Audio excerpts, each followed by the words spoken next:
こんにちは。今日は長袖のセーターを作っていきます。作り方は簡単です。四角を作って、これを前と後ろ重ねて肩の部分を縫います。次にまた四角形、これを縫い合わせてでセーターの形にします。この四角形が作れたらあとは大丈夫です。でこんな感じで作っていきます。模様はこんな模様で、長編みと中長編み、長編みと中長編み、間には長編みの玉編み、ここには V があります。これを繰り返して編んでいるだけです。で初めてこの組み合わせで編んでみたんですが、すごく可愛い模様になっています。で使う糸は、これはセリアさんとキャンドゥさんで買いました。夫婦でカラーナンバー2番、材質はアクリルとナイロン、使用かぎ針の目安は8から10で、この裾と袖口、ここだけ8号で編んでいきます。模様編みは10号で編んでいきます。であとはマーカーととじ針を使います。この糸はこんな感じで少し紐をしていてふわふわとしています。で太さはだいたい 2.5 ぐらいに見えます。この糸を使って編んでいきます。もう一度作り方について説明します。まず長方形を2つ重ねて、肩になる部分を縫い合わせて、また長方形を2つ、これを縫い付けてでセーターの形にします。まずこの身ごろになるところ、前身ごろと後ろ身ごろ、この上の部分で襟ぐりになる部分の深さがちょっと違っていて、あとは同じです。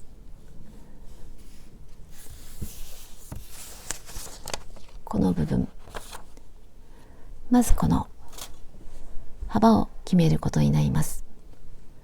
私は今回横幅55で48センチ、だいたい女性ものの M サイズだと思います。L で55センチ、LL で60センチぐらい、S サイズで45センチぐらいで大丈夫だと思います。この模様のこの部分は5の倍数にします。リブは偶数にします。5の倍数にしたときに奇数になるときも偶数になるときもあります。もし偶数であればこことここは同じ。この幅とこの段数は同じになります。ただここが奇数になると、ここの段数をここよりも一つ減らして作ります。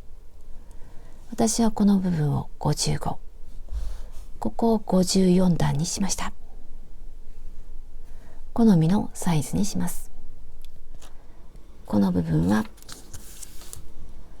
この部分、これはリブ編みで少し伸縮性があります。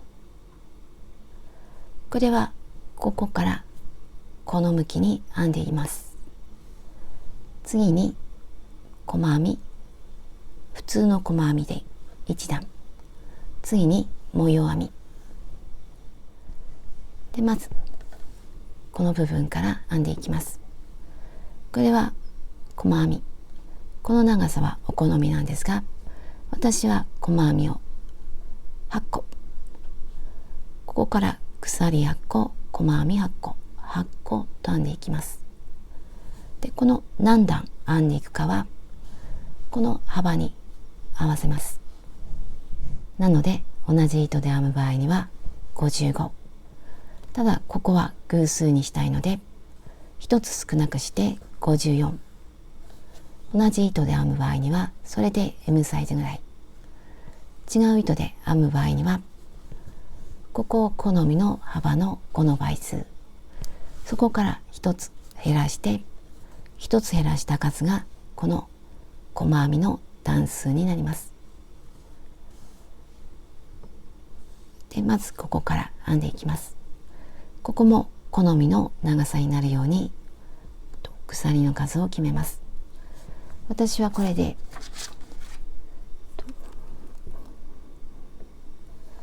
約6センチ、針は細い方を使います。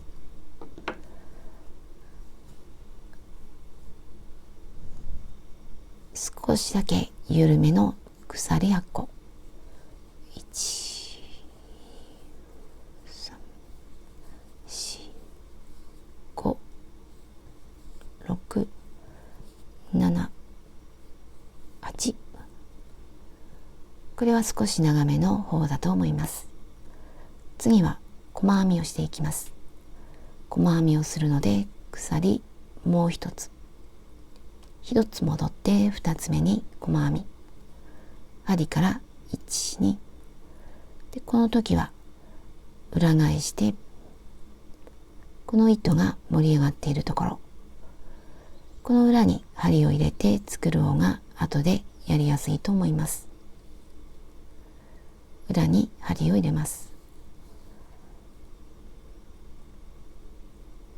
もしここで後で見分けにくくなりそうだったらマーカー、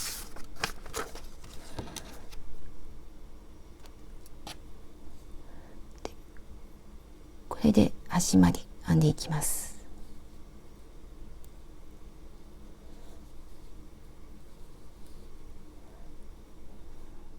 これで8個の鎖に8個の細編み、次は2段目、鎖1つ裏返して下の細編みに細編みで、普段は2本の糸の下に針を入れて細編みをするんですが、今回はこの2本見えるうちの向こう側1本をすくいます。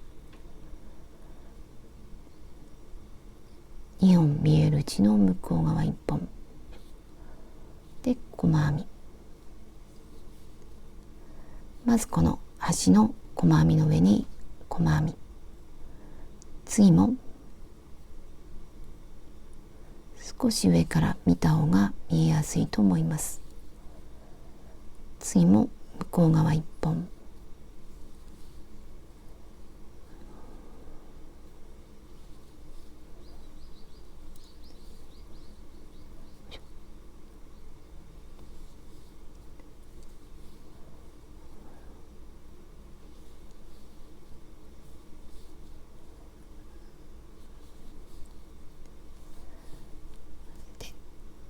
これが端の細編み。端の細編みだけは2本の糸の下、2本見えるうちの2本の糸の下、この方がきれいに出来上がります。これが2段目。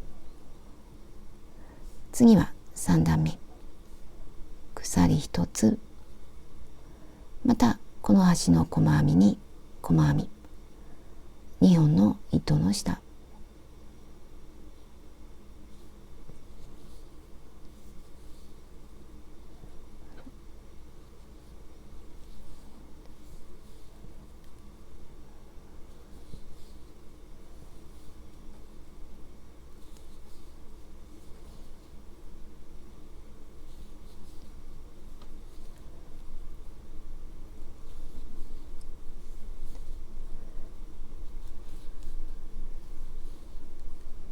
端は2本の糸の下、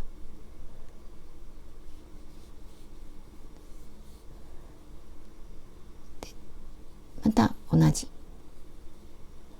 端の細編みの向こう側1本、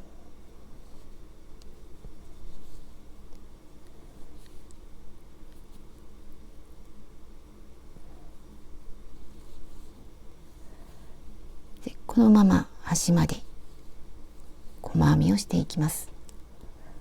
で端まで編んだら端は2本の糸の下で、また鎖1つで反対側まで必要な数だけ編んできました。次は細編みをしていきます。まず鎖1つ、針は細い方、鎖を1つ、根元のこの細編みに細編みを1つ、この端の細編み、これが1つ目。後で分かりにくくなりそうだったらマーカー。次はこの山の端、ここに細編み。次はこの谷になっているところ、ここに細編み。次は山。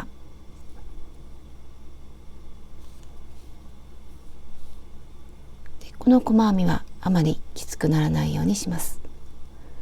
次はここ。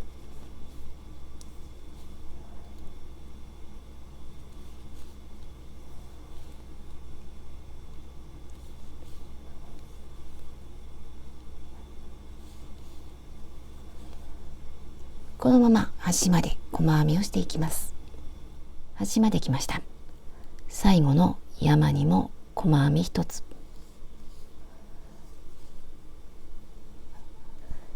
この模様編みが偶数の場合はこれで終わり。ここも偶数になっています。でこの部分が奇数の場合はもう一つ細編みをします。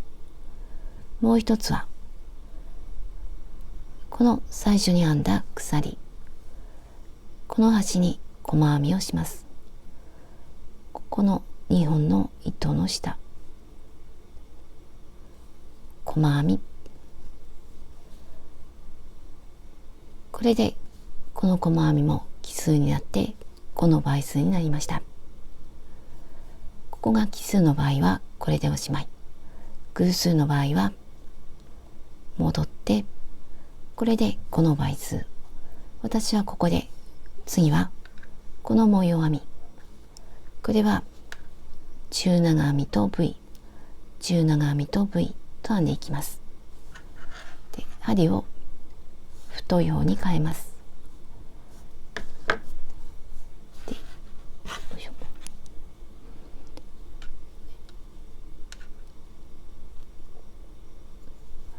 大きな鎖1つ裏返します。鎖の根元に中長編み、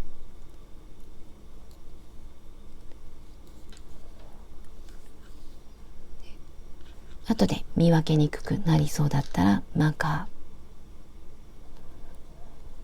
次は V、 足元1つ飛ばして2つ目に V、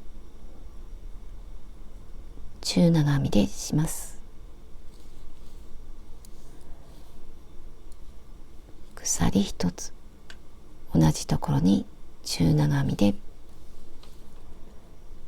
V ができました。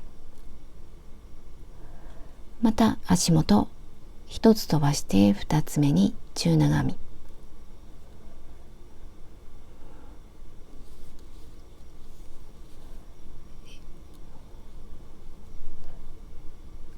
隣にも中長編み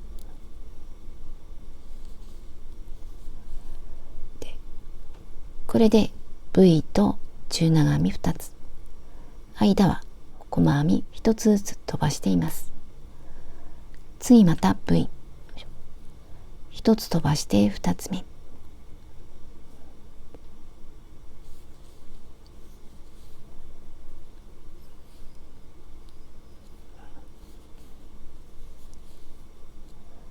で V、 足元1つ飛ばして中長編み、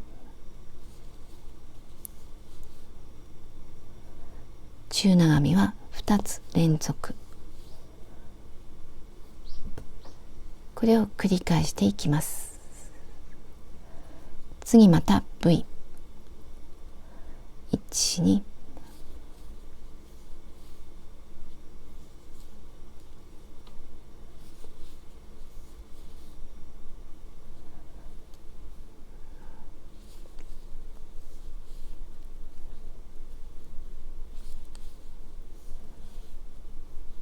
でまた V、 1、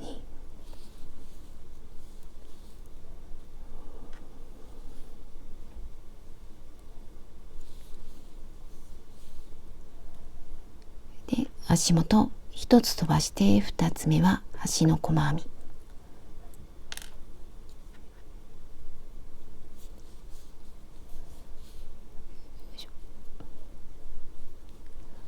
両端は中長編み1つ、間は中長編み2つ。次はこの長編み、玉編みと長編み2つ、玉編みと長編み2つ。まず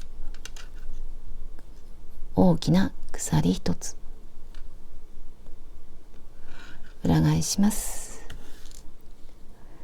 根元に長編み、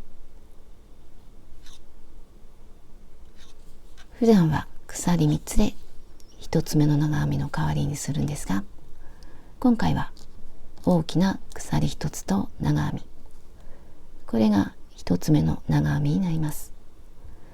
でマーカーをつけておきます。これは目焼きにくいのでマーカーをつけた方がいいかと思います。で次はこの中長編みの部位、ここに針を入れて玉編み、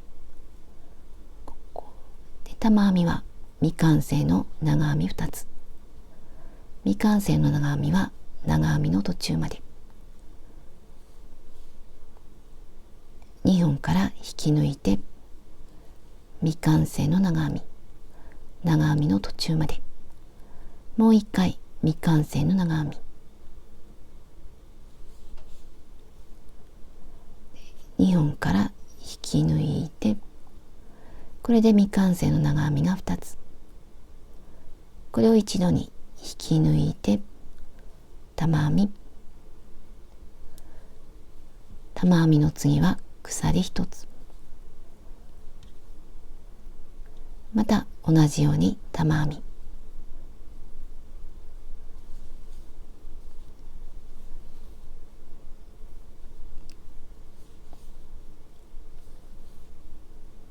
未完成の長編み2つ、一度に引き抜いて玉編み、これで玉編み2つ。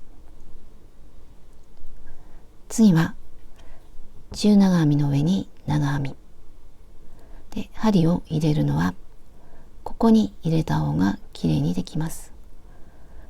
この中長編みの右側、ここに長編み、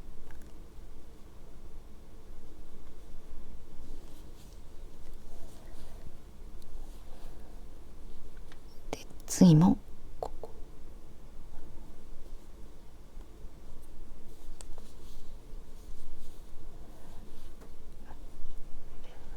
これを繰り返していきます。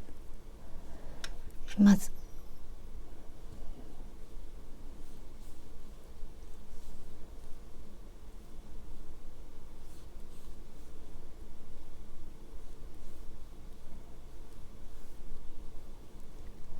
鎖1つ、また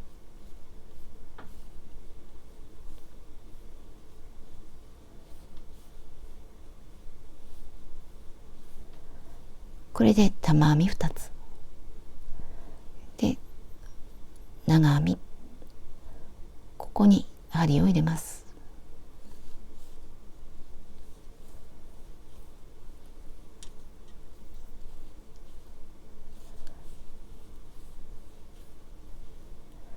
で V に玉編み、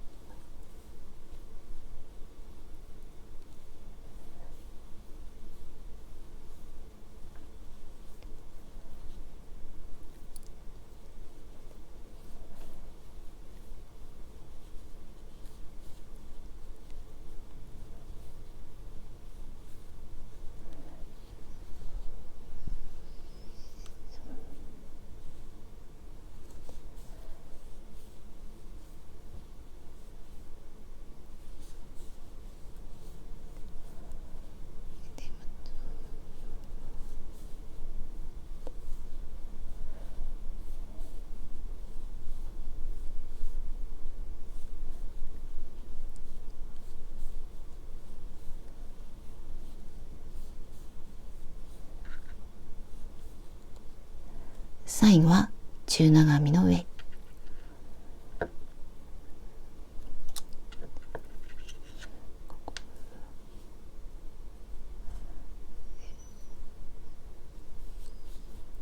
長編み、次また中長編み、この中長編みと長編みを繰り返していきます。また少し大きめの鎖一つと根元に中長編み、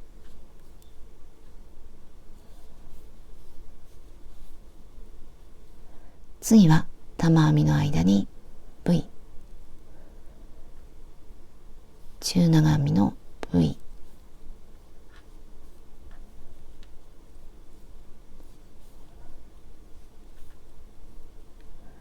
で長編みの上に中長編み、今度はここに針を入れます。長編みの上、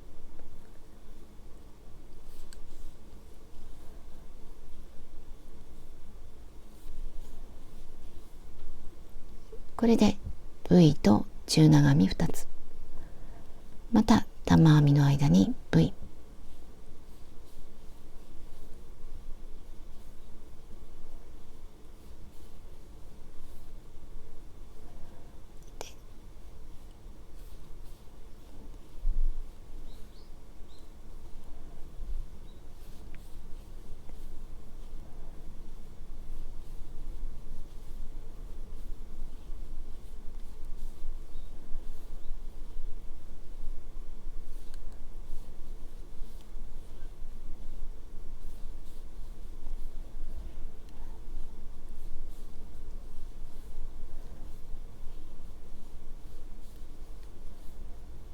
で最後はこの長編みの上、マーカーをつけたところ、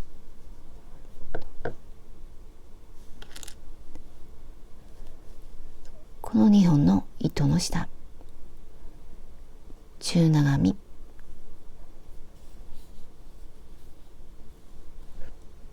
で次はこの玉編みのところ、大きな鎖一つ裏返して長編み、次は玉編み、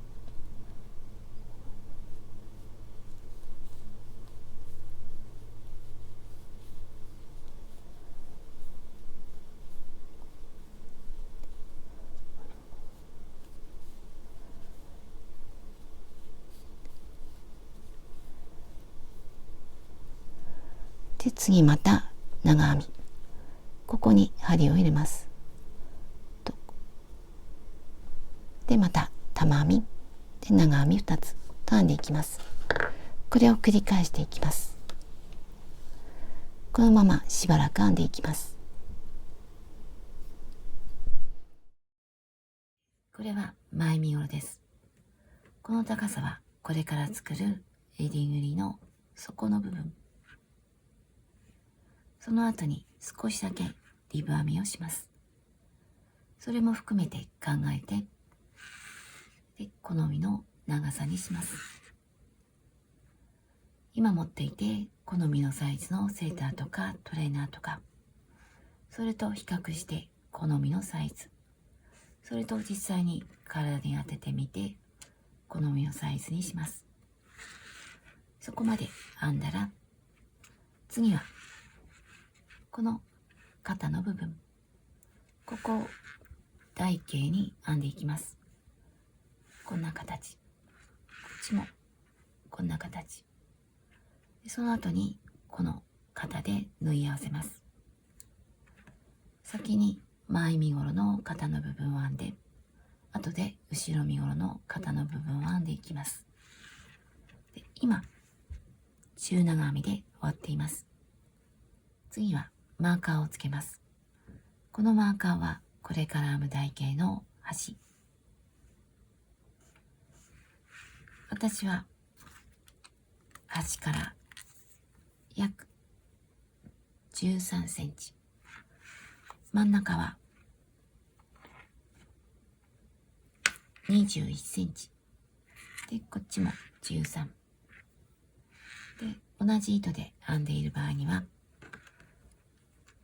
端は玉編み3つ、中央は玉編み5つで、こっちも3つで、違う糸で編む場合には玉編みの数は変わってきます。お好みの位置にします。これは少し広めになっています。これから襟縫いを編んでリブ編みを編むと少し狭くなるので、最初は少し広めにしました。これはお好みの位置にします。それと途中で頭を通してみて、頭が通るかを確認していきます。で、だいたい違っていてもいいんですが、同じ位置から始める方がわかりやすいかと思います。なので、だいたいこんな位置から、こっちも。で、まず、この糸の出ているところから。で、ここは今までと同じ。ここだけ少し斜めにしていきます。斜めにするために、2つを1つにしていきます。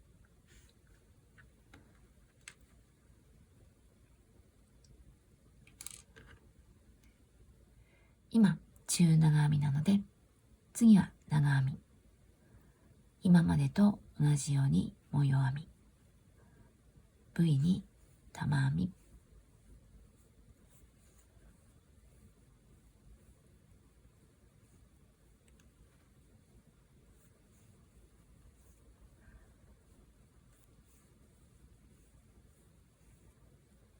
次はここ。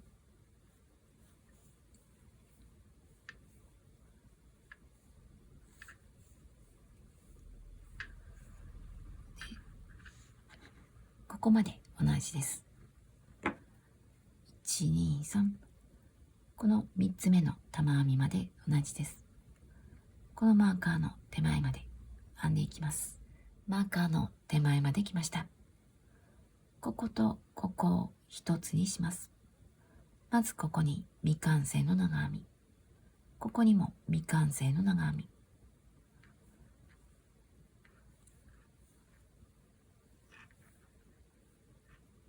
で、マーカーのところに未完成の長編み。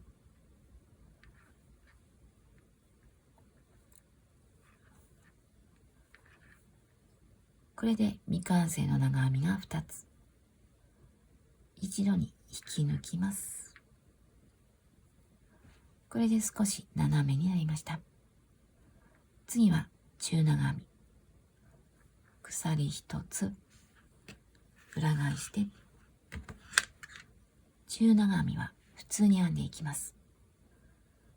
数を減らさずに同じだけ。この今2つを1つにしたところ、鎖の根元、ここに中長編みを1つ。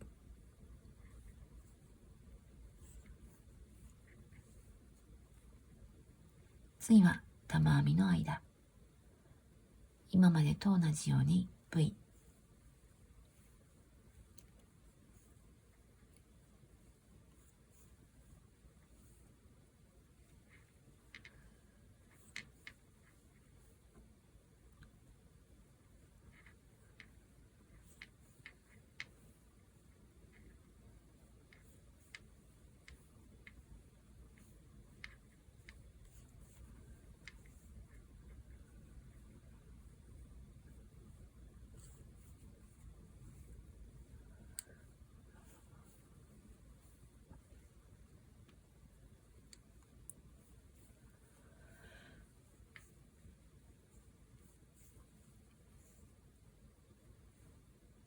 端にも中長編み。中長編みで端まで来ました。次は長編み。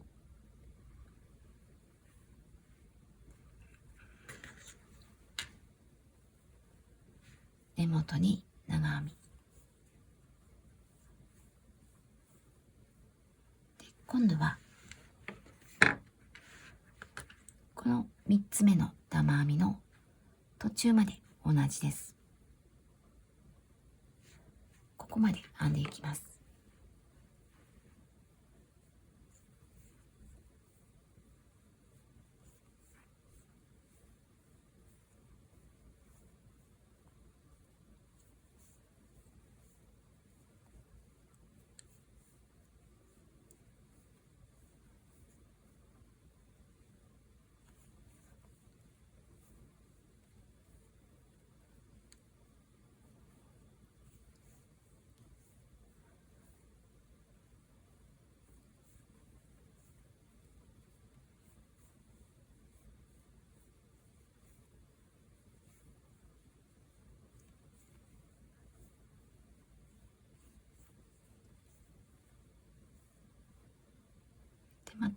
長編み、普通の長編み、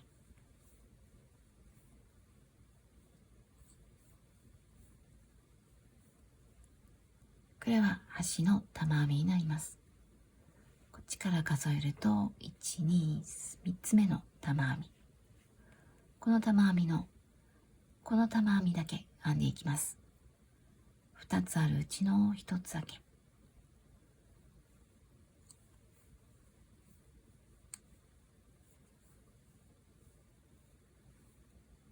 これで玉編みが1つ、鎖1つで、同じ部位に長編み、長編みの途中まで、ここに長編みの途中で、ここからも長編みの途中、それを1つにします。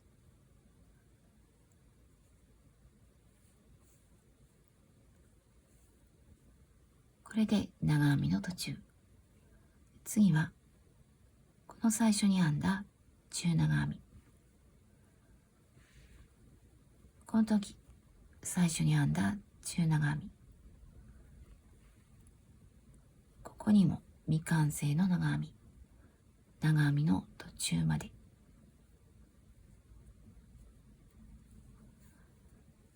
2本から引き抜いて、これを一度に引き抜きます。これでまた少し斜めになりました。次は中長編み、また鎖一つ、一つずつ中長編みをしていきます。まず根元、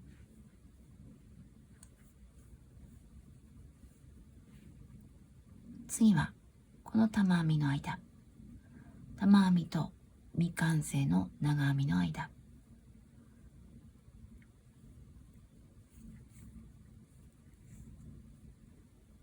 次はこの玉編みの上、ここは V ではなくて玉編みの上、一つずつ編んでいってフラットにしていきます。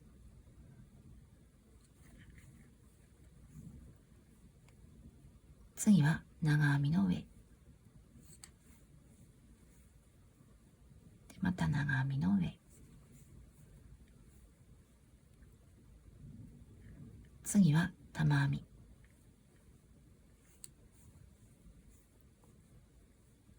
で、間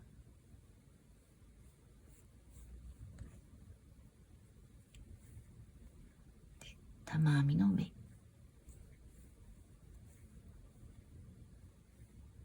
長編み、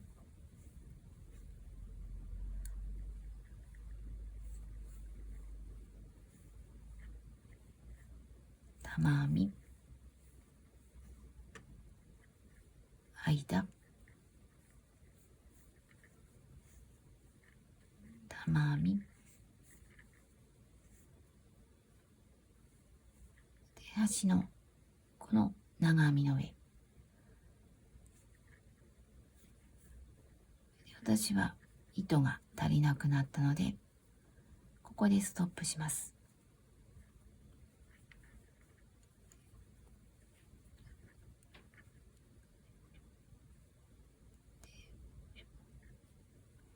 で、ここで糸が残っている場合には、後で肩を合わせるときに使えるので、この縫う幅のだいたい3倍ぐらい残して切っておきます。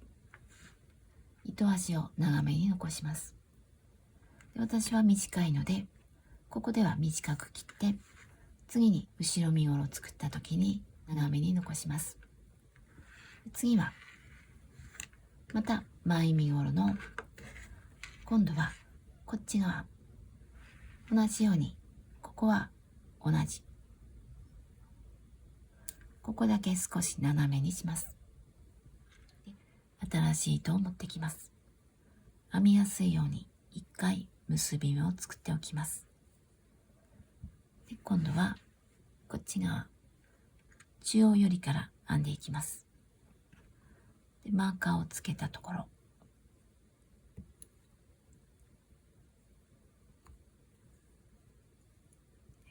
鎖2つ。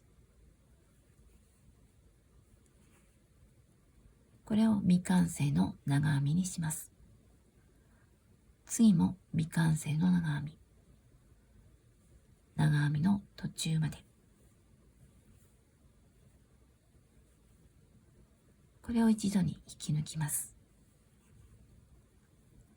これで少し斜めになりました。次からは今までと同じ。ここに玉編み。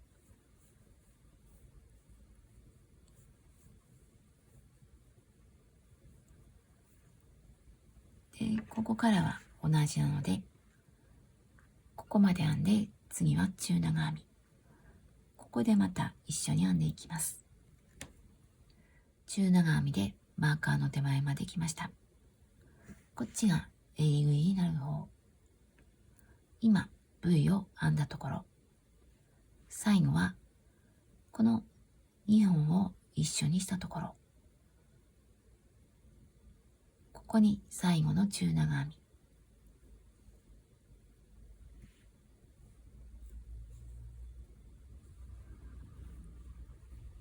これで中長編みの段が終わりました。次は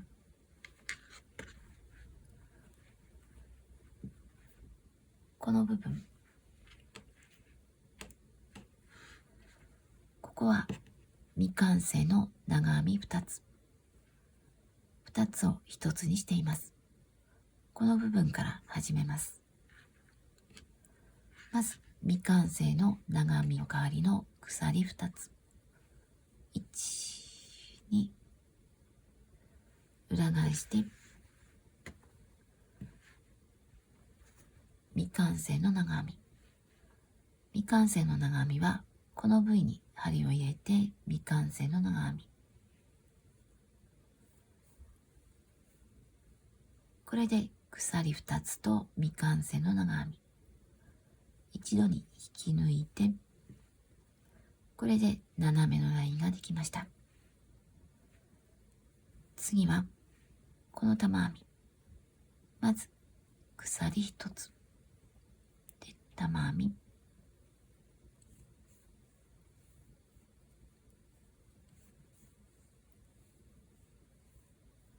次は長編み。ここから下の模様と同じです。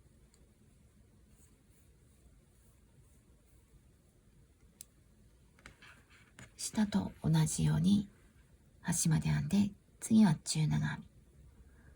ここまで編んでいきます。で、中長編みを編んできました。この最後の中長編みは V を編まないで一つに一つずつ。端まで来たら、まずこの玉編みの上、中長編み、次は鎖一つの下、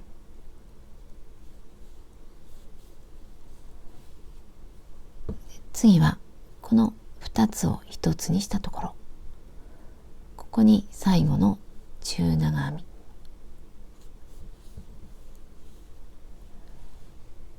これで左右が同じ数になりました。ここで糸を切ります。で、私は後ろ身ごろの糸を長くするんですが、もし糸に余裕があったらここで長めに残します。前身ごろと後ろ身ごろ、きちんと重ねて見てみます。私は前と後ろ、これだけ差をつけました。前の方が低くて、後ろは前よりも3センチぐらい高くなっています。この上に前のこの部分、これをプラスしてこんな形の襟ぐりにします。これだけ違っているので、この部分はこれだけ編んでいきます。これはお好みによって変わってきます。私はこれぐらいにしていきます。後でリブ編みもするので、それも含めて考えていきます。で、この部分にマーカーをつけます。この部分を見ると V のすぐ隣、こっちも端から3つの V のすぐ隣の長編み、同じ位置にマーカーをつけます。こっちも同じ。この位置、V のすぐ隣の長編みのこの位置でマーカーをつけます。この幅は少し広めなんですが、後で入りぐりを編んだり、あとリブ編みをするので少し広めにしました。これもお好みなんですが、頭が通るように確認していきます。で、後ろ身ごろのこの部分を編んでいきます。で、糸が出ているところから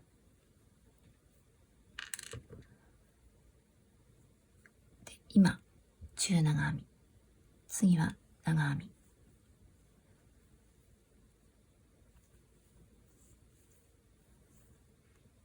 次は玉編みで、ここまではずっと同じ。ここだけ変わってきます。ここまで編んでいきます。マーカーの手前まで来ました。この部位には玉編み1つとこの未完成の長編み2つ、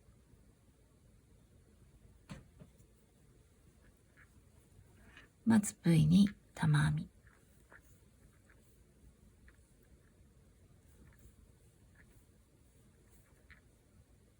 鎖1つで未完成の長編み、 V に未完成の長編みでマーカーをつけたところ、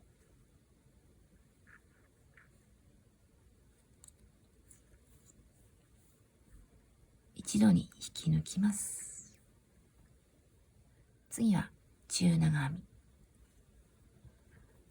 み、根元に中長編みで、ここは最後の段なので全部一つに一つずつ、鎖の下、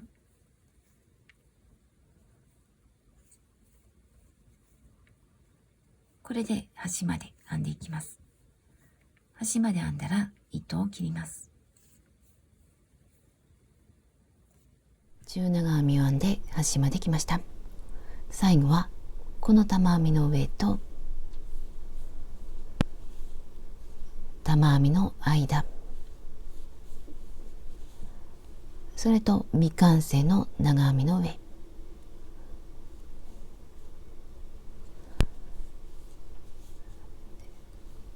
これで中長編みが終わりました。で、糸を切って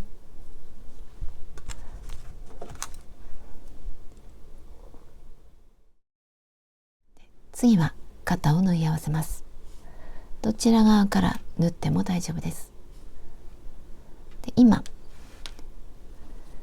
内側が表の状態、こっちは裏、こっちも裏、内側を表にしてで一つ一つ合わせていきます。こんな感じで、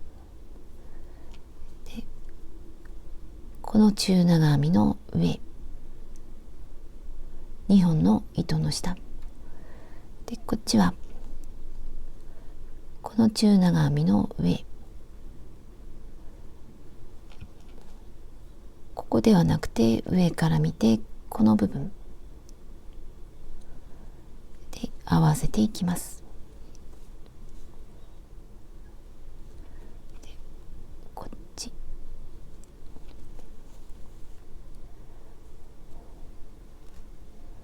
で、端はもう一回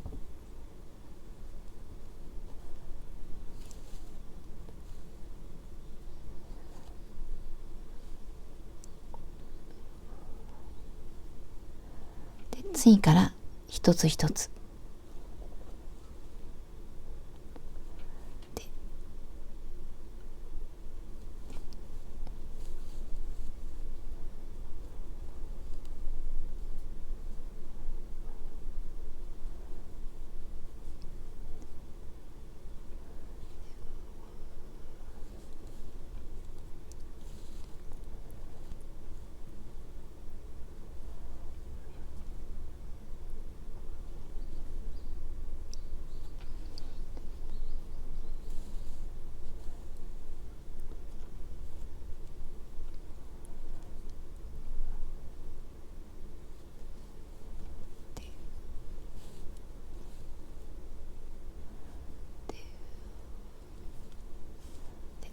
端まで縫っていきます。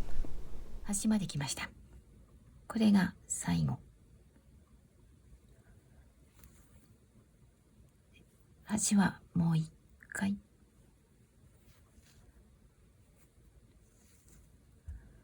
あとはほどけないように行ったり来たりして糸端を隠します。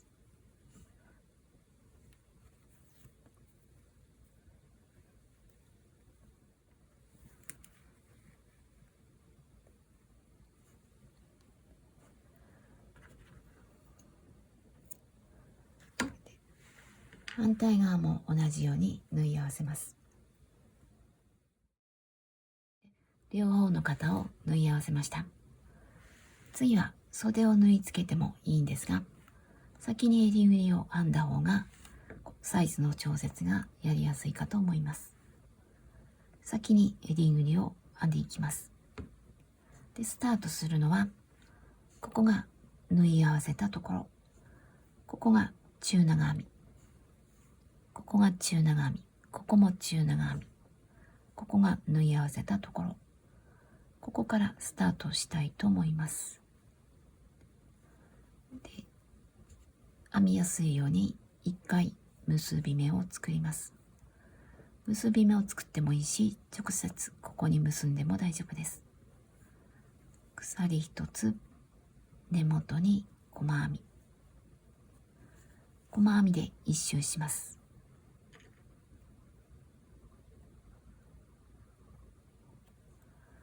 で、次はこの縫い合わせたところ、ここに細編み一つで糸端を編みくるんでいきます。次はここ、中長編みには細編み一つで、長編みや未完成の長編みには2つ。まずここに細編み1つ目、2つ目はここ。これで長編みに細編み2つ。次は中長編み、細編みを1つ。次またここに未完成の長編み、ここに1つとここに1つ。1つ目、次は2つ目。2つ目はこことここで2つを1つにします。まずここ、細編みの途中まで。次はマーカーをつけたところを飛ばして、すぐこの V を作ったここ、この V を作った中長編みのところ、細編みの途中、これを一度に引き抜きます。ここで少しなだらかな形になりました。次からは一つずつ。今この中長編みに細編みをしたので、次はここ。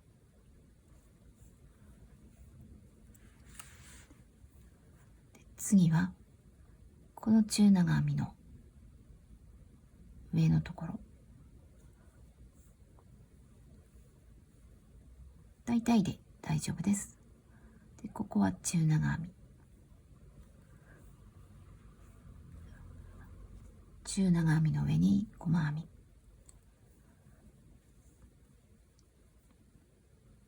で、この V を作っている中長編み、次は V の間、次はこの V の上のところで、また一つずつ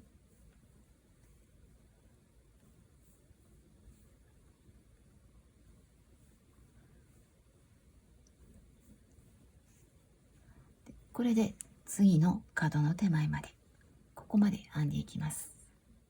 次の角の近くまで来ました。またこの V の中長編みの上、次は V の中。次はこことこの未完成の長編みの下の方。まずここ。細編みの途中まで。次はマーカーのところを飛ばして、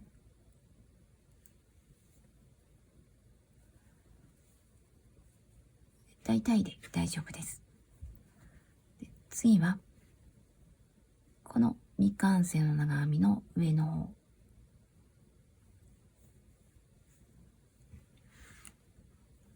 次はこの中長編み。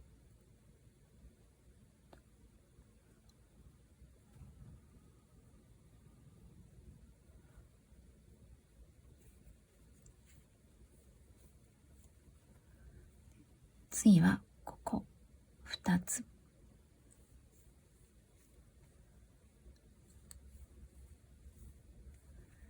次は中長編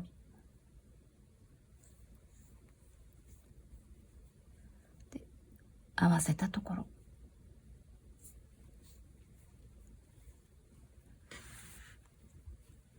で、また中長編み。ここに長編み。これは未完成の長編み。2つ細編みをします。まず1つ目。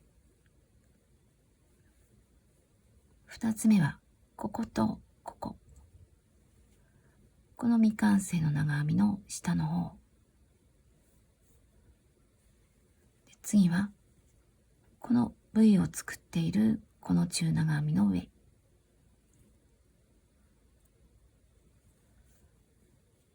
引き抜いて、で、少しなだらかなカーブになりました。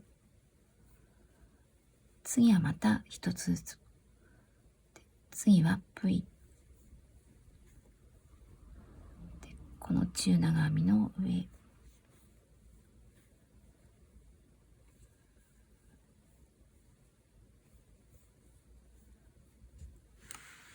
最後のカードでは、またこの V を作っているこの中長編みの上のところ、こことこの未完成の長編みの下の方、こことここを一つにします。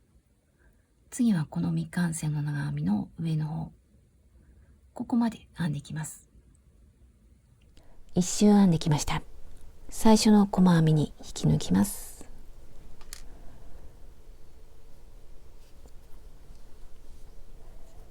これで細編みの1周目が終わりました。次は2周目。針を細い方に変えます。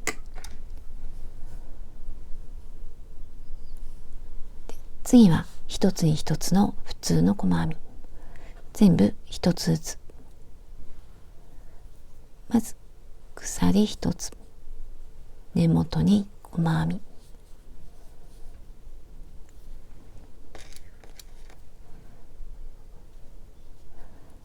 次も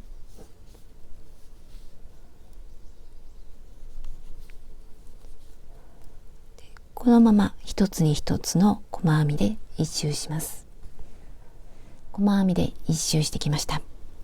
最初の細編みに引き抜きます。これで細編みの2周目が終わりました。で、今の状態は整えてみるとこんな感じで、この状態でも可愛くなっています。次にこれぐらいの幅でリブ編みをしていきます。リブ編みをする場合はここをベースにして編んでいきます。で、鎖を編んでいくんですが、それでこの幅を決めていきます。私はここで鎖5つ、今度は鎖4つで編んでいこうかと思っています。で、長くしても大丈夫です。針は細い方を使います。で、糸が出ているところから続けて編んでいきます。私は鎖4つ、少しだけ緩めに鎖4つで細編みをしていきます。鎖を1つ、1つ戻って2つ目、針から1、2、この裏返して糸が盛り上がっているところ、細編み、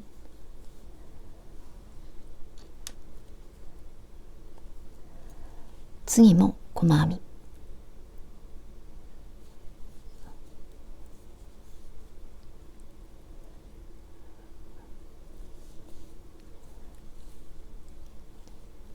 これが4つ目、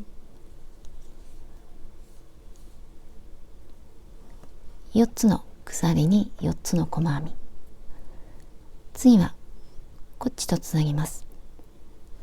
今糸が出ているのはここ、次を飛ばして次、ここを飛ばしてここに引き抜き編み、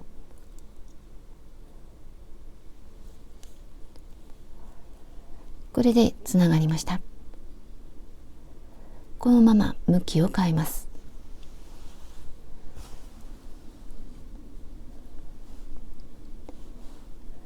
で、この細編みの1つ目、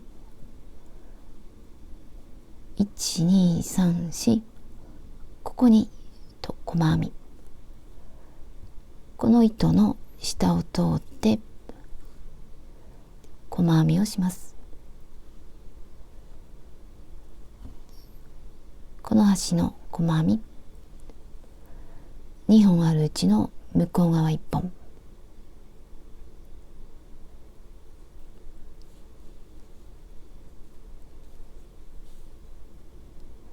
次も同じ、向こう側1本、次も、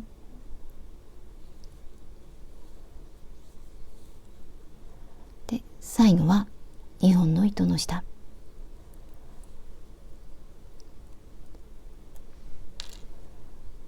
ここに2本あるので、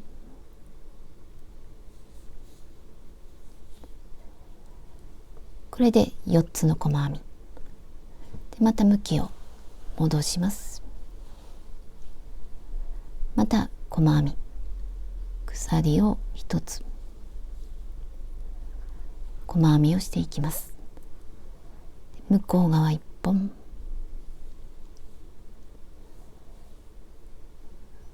次も、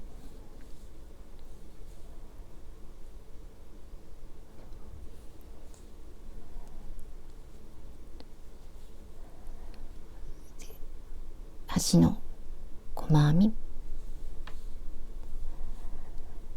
で4つ細編みができたら、でまたつなぎます。この糸の出ているところの次から1つ飛ばして2つ目、引き抜き編み、1、2でまた向きを変えます。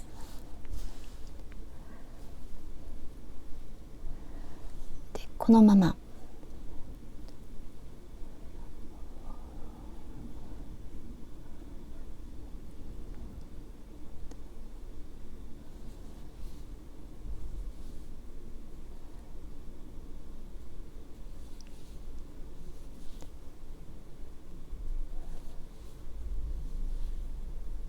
端は2本の糸の下、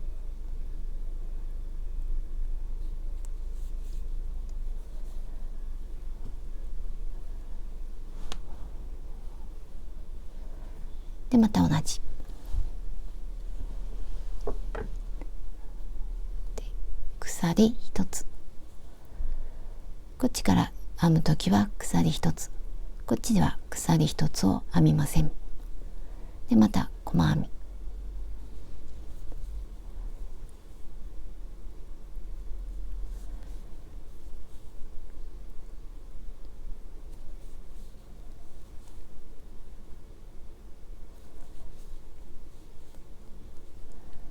でここが糸の出ているところ、次から1、2引き抜き編み、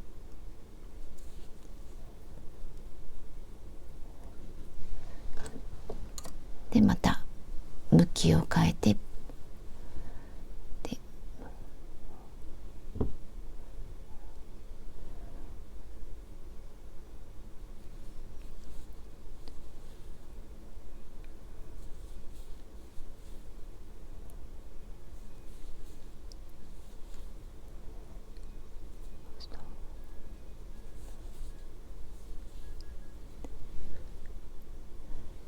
でまた鎖1つ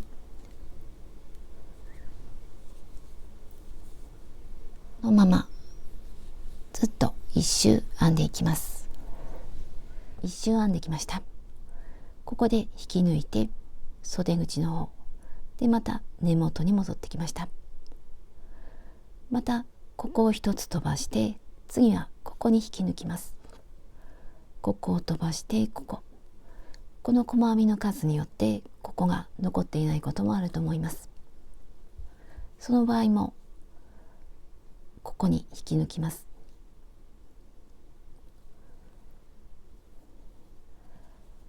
ここを飛ばして引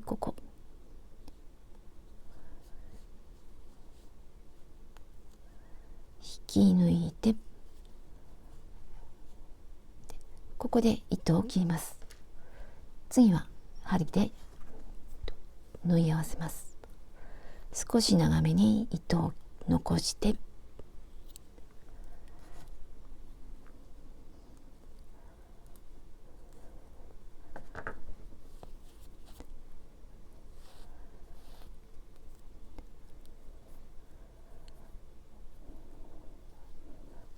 でこれを裏から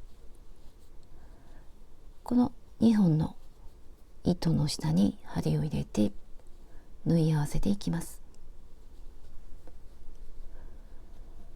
こっちもこの2本の糸の下、反対側も2本の糸の下、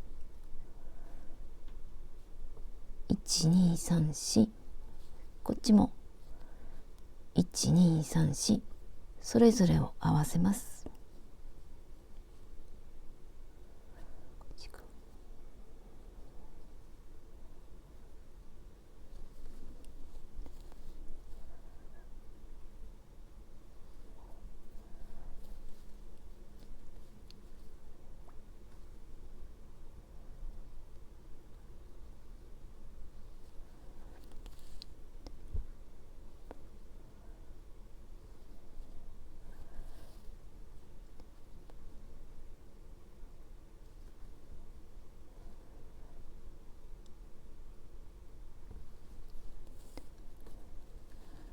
こんな感じにしていきます。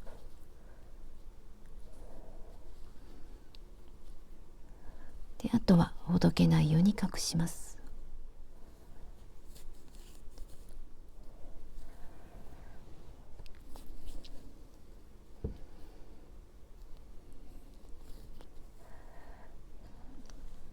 で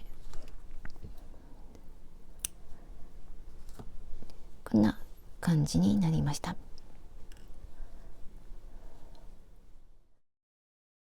袖の作り方について説明します。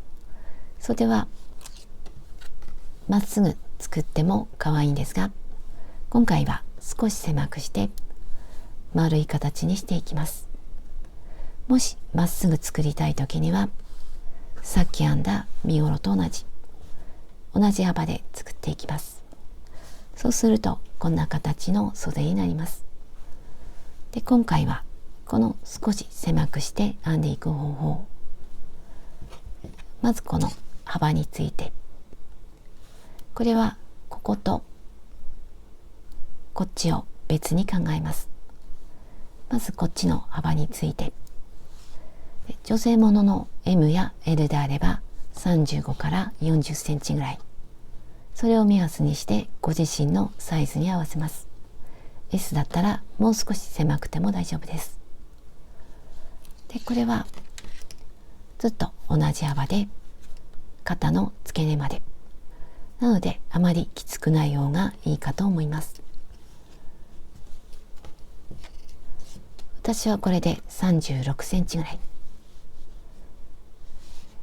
さっき編んだ身ごろを持ってきます。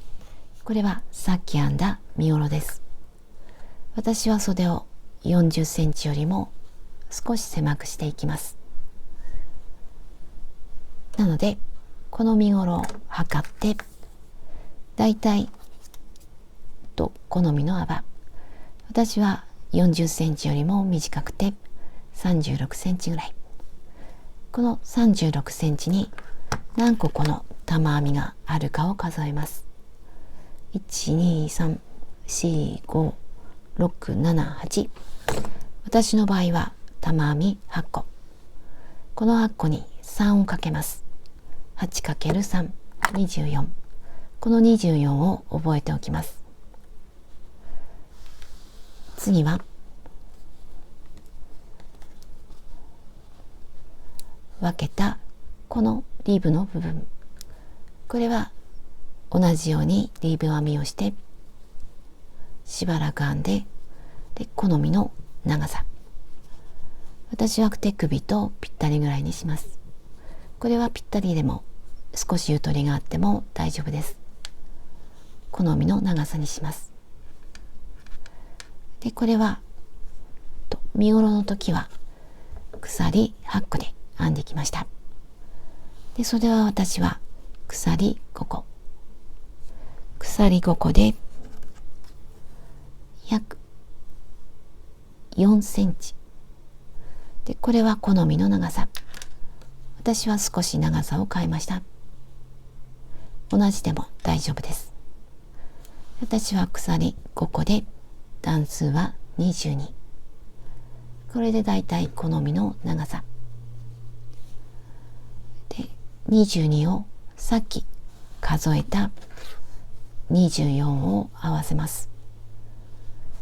この22に24細編みをします。なので1段に1つ細編みをしたり2つ細編みをすることがあります。で全部を24にします。この段数は偶数にします。次は細編みを編んでいきます。さっきと同じように鎖1つで、針は細い方。まずこの端、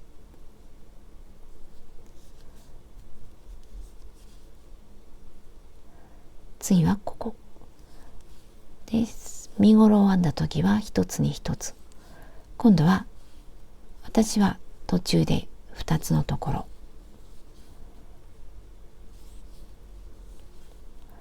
で、また1つ数を調整しながら全部で24にしていきます。これで端まで編んでいきます。端まで来ました。私はこれで必要な細編みの数になりました。次はこの中長編み、ここで針を変えます。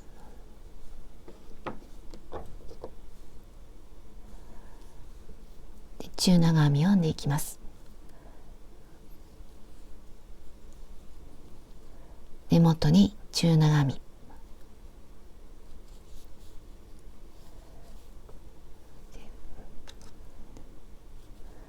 で、次は V で、今度は足元一つ飛ばさずにすぐ V、 間を置かずに V、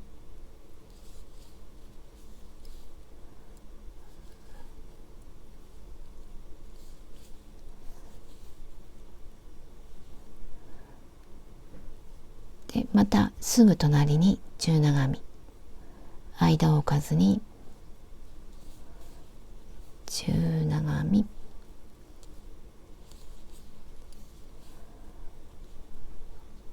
V と中長編み2つ、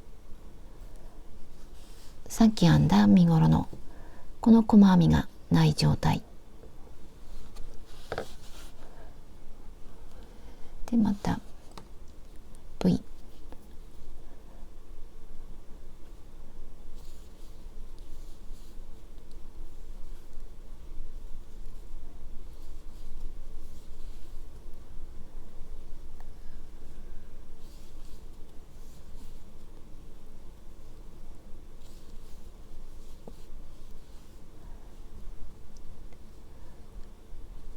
こんな感じで端まで編んでいきます。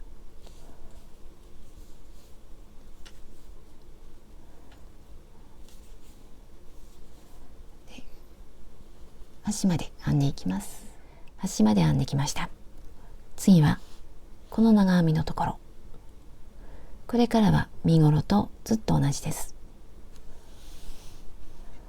大きな鎖1つ、裏返して根元に長編み、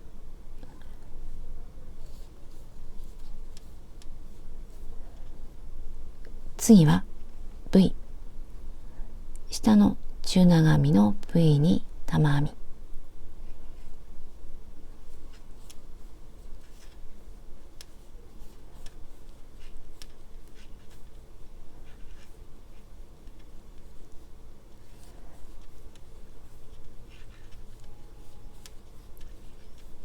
身ごろを編んだ時と同じです。で、中長編みに長編みで、ここに入れていきます。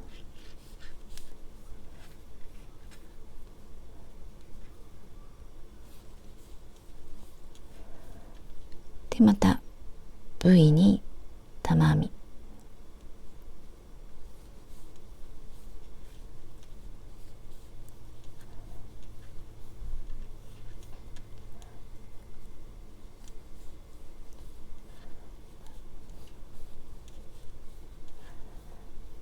で、また中長編みに長編み、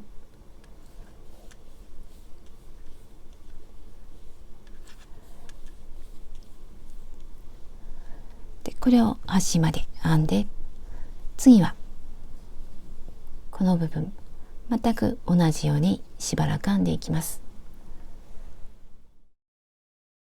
袖を編んできました。長さは私の場合は約50センチで、最後は中長編み。この最後の中長編みは肩の時と同じように全部一つに一つの中長編み、 V を編まないで全部一つに一つ、この中長編みで終わりにします。この長さは実際に頭を通してみて、で仮に留めてみて、で長さを決めます。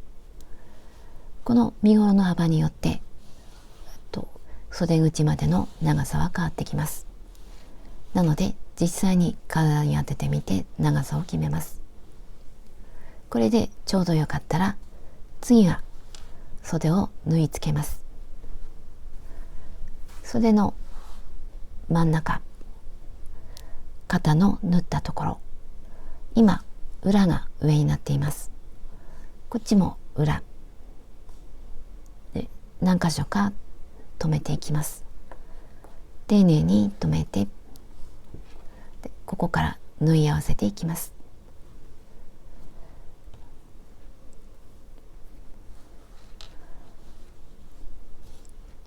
こっちとこっちと同じになるように縫っていきます。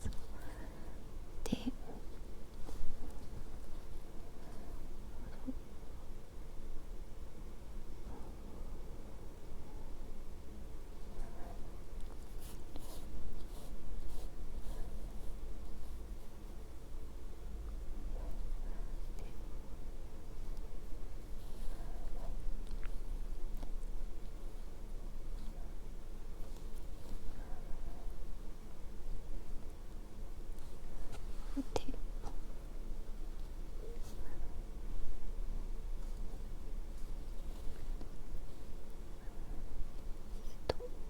なるべく表が目立たないように縫い合わせていきます。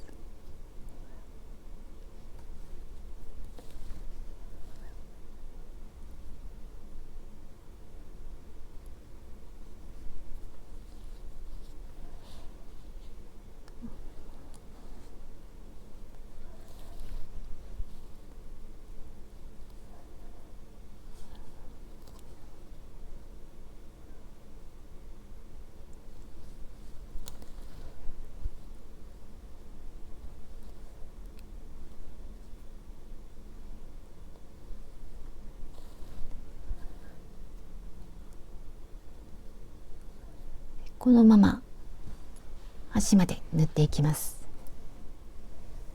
端まで縫ってきました。この糸端と結んでおいて後で隠します。反対側も同じように袖を縫い付けます。最後に脇を縫い合わせます。今表が上の状態、こっちは裏になっています。で裾から縫い合わせていきます。でこっちとこっちをつなぎます。これを横から見てみると、この断面はこういう形になっています。この山はこっちが表、こっちは裏になっています。このつなぎ方も同じようにこういう形にしていきます。なのでこっちが上、こっちは下、こういう感じでつなぎます。でここには鎖があります。こっちとこっちあるんですが、この下の方に針を入れます。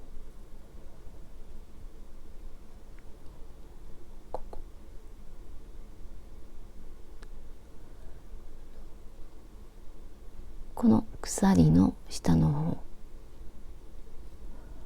でこっちに入れることもできるんですが、こっちではなくてこっちに針を入れて縫い合わせていきます。こう合わせるときは下の方、こっちは逆に2本見えるうちの上の方、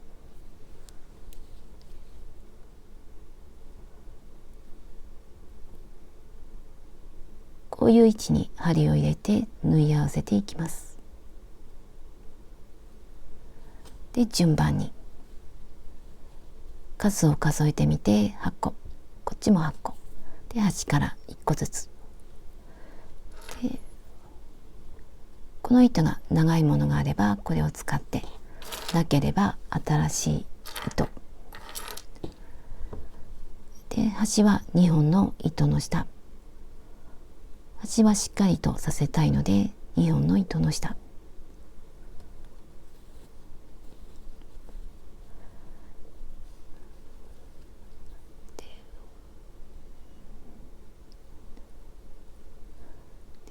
しっかりとさせたいので2回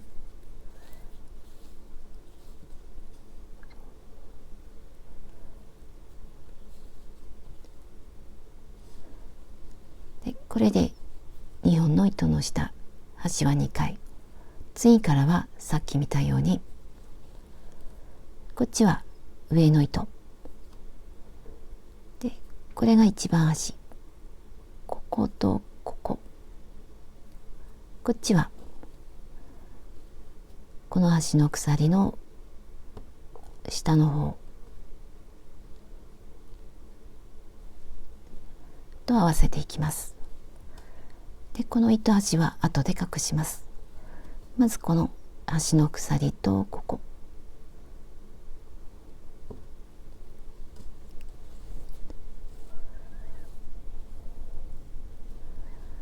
で、こっちは下の方、これが端の鎖、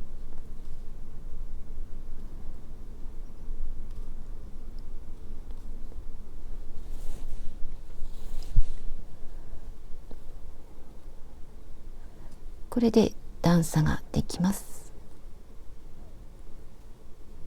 でこれを繰り返していきます。今度はまたこっち側の上の方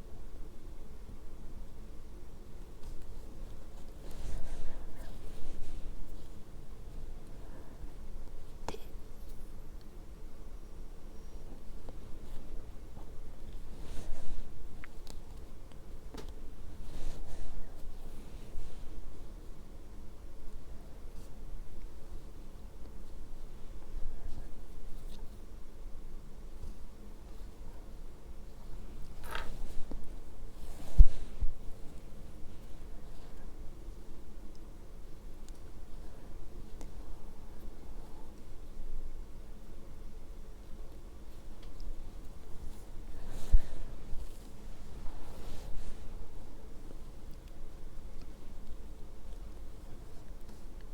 こんな感じで縫い合わせます。リブ編みの端まで来ました。ここに最後の鎖があるので、ここにも針を通して、で次はこの細編みと細編みを合わせます。でこの針を裏に出します。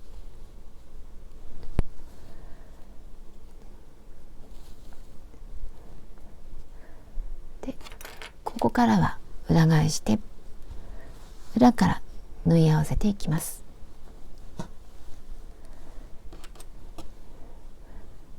で同じ模様が揃うようにでずれないように縫っていきます。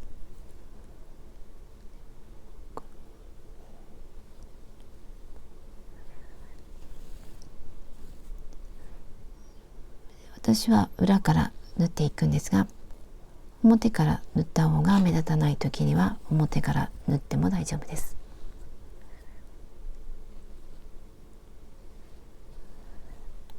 ずれないようにこのまま脇の下のところまで、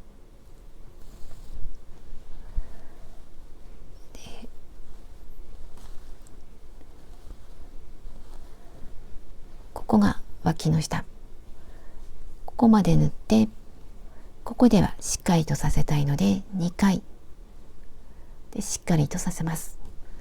でまた袖の方、模様がずれないようにここまで縫っていきます。脇を縫ってきて袖口まで来ました。ここの細編みにも針を入れて、次にこれを裏返します。裏返して今表が上になっています。次はリブ編み。さっきと同じ方向から見てみるとこういう形になっているので、こっちが上、こっちは下、こういう形になるように縫っていきます。こっちが下、こっちが上で数を数えます。1、2、3、4、5、こっちも5、1、2、3、4、5、それぞれを合わせます。でこの形にしたいので、こっちは上、こっちは下、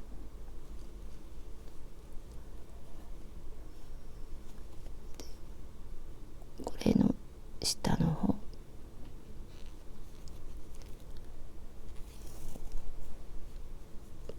さっき下のと同じです。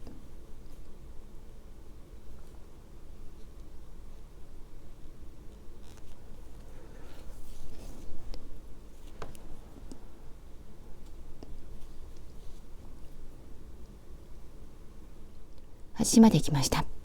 最後は2本の糸の下、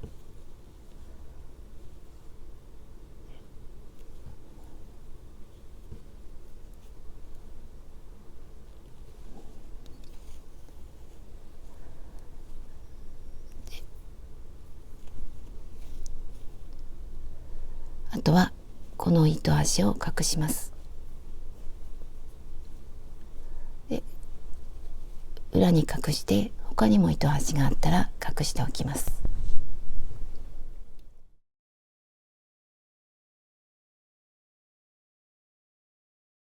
これで出来上がりました。